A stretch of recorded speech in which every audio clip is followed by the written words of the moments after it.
warahmatullahi wabarakatuh. Selamat pagi, selamat siang, selamat sore, dan selamat malam bagi yang menonton video pembelajaran kali ini. Apa kabar kalian semua?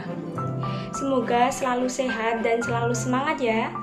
Nah, berjumpa lagi bersama saya Ibu Prasasti Lisenanda Putri, tentunya masih di mata pelajaran Bahasa Indonesia. Sebelum memulai pembelajaran, alangkah baiknya kita berdoa terlebih dahulu agar kita selalu diberikan kemudahan dan ilmu yang bermanfaat.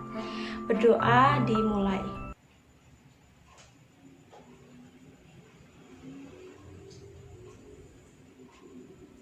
Berdoa selesai. Nah, oke. Sebelumnya kita sudah belajar tentang apa? Ada yang masih ingat tidak?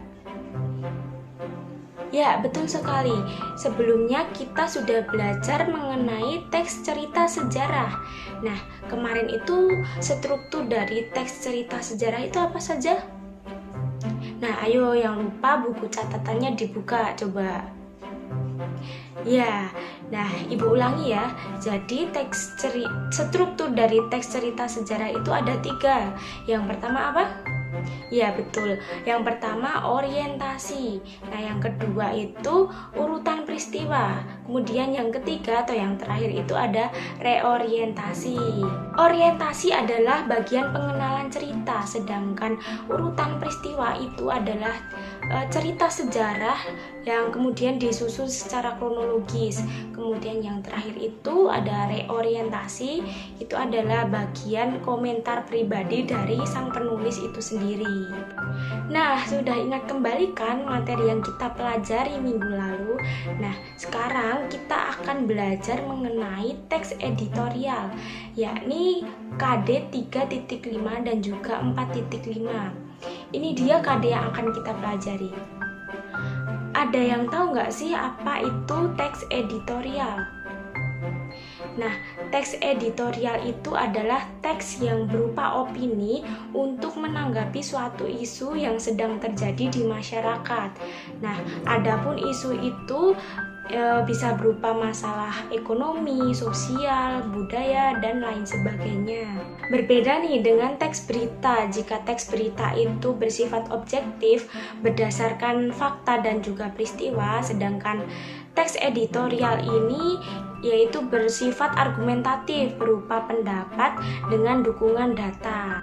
Yuk kita ketahui ciri-ciri dari teks editorial. Nah, yang pertama itu topik yang dibicarakan itu sedang hangat di masyarakat, kemudian bersifat logis dan juga argumentatif, dan yang ketiga itu adalah ditulis menggunakan kalimat singkat, padat, dan juga jelas. Kira-kira tujuan dari kita mempelajari teks editorial itu untuk apa sih?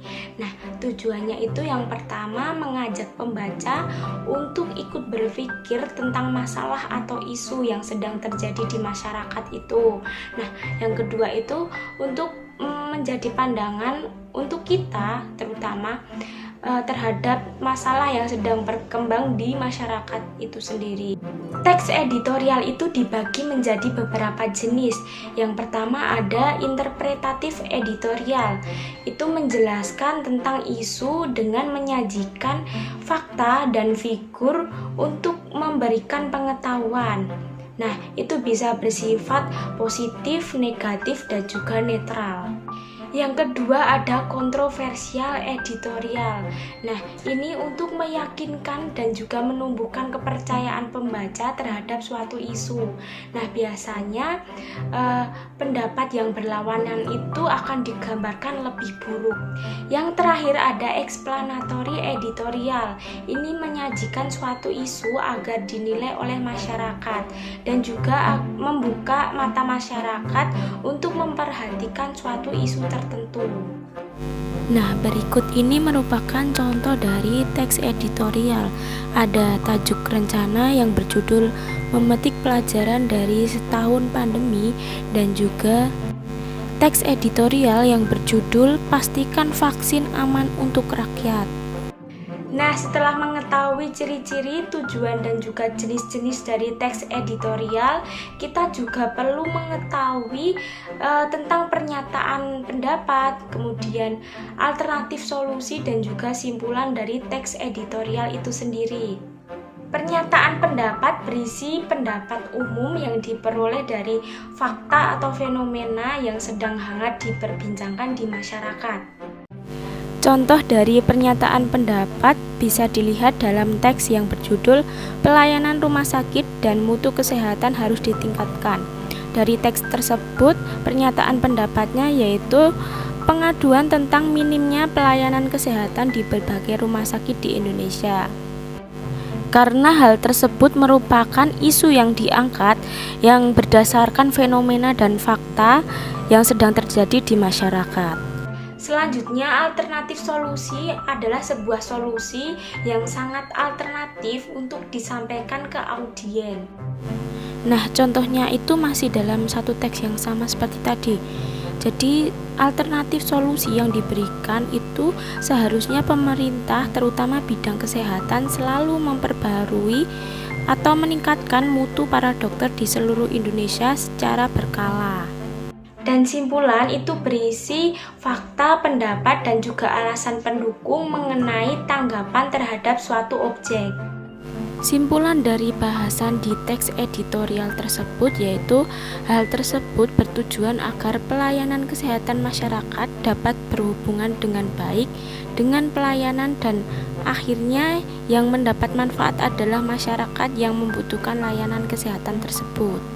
Nah, setelah kalian mempelajari tentang teks editorial, Ibu ada 10 soal kuis nih untuk kalian.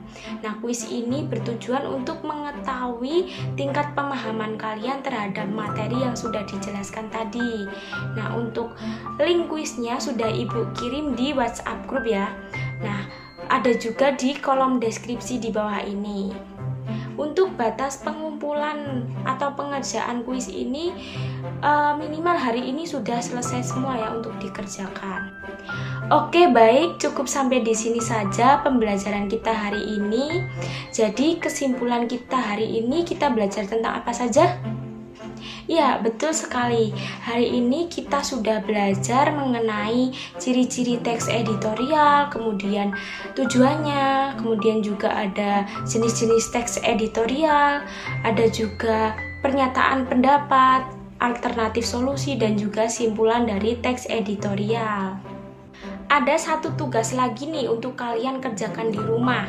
Nah, tugas kalian dapat mengidentifikasi pernyataan pendapat, alternatif solusi, dan juga simpulan dari teks editorial yang akan Ibu tayangkan berikut ini.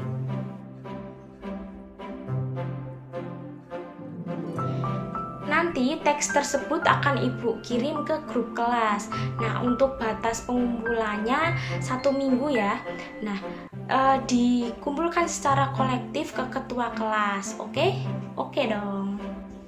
Sampai sini ada pertanyaan? Tidak ya, sudah jelas.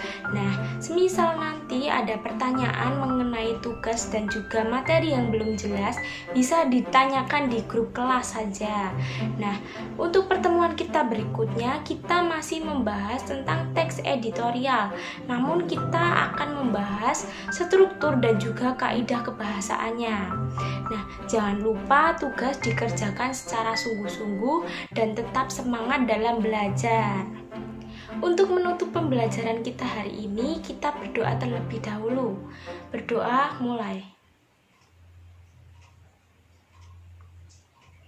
Berdoa selesai. Sekian dari Ibu, terima kasih. Wassalamualaikum warahmatullahi wabarakatuh.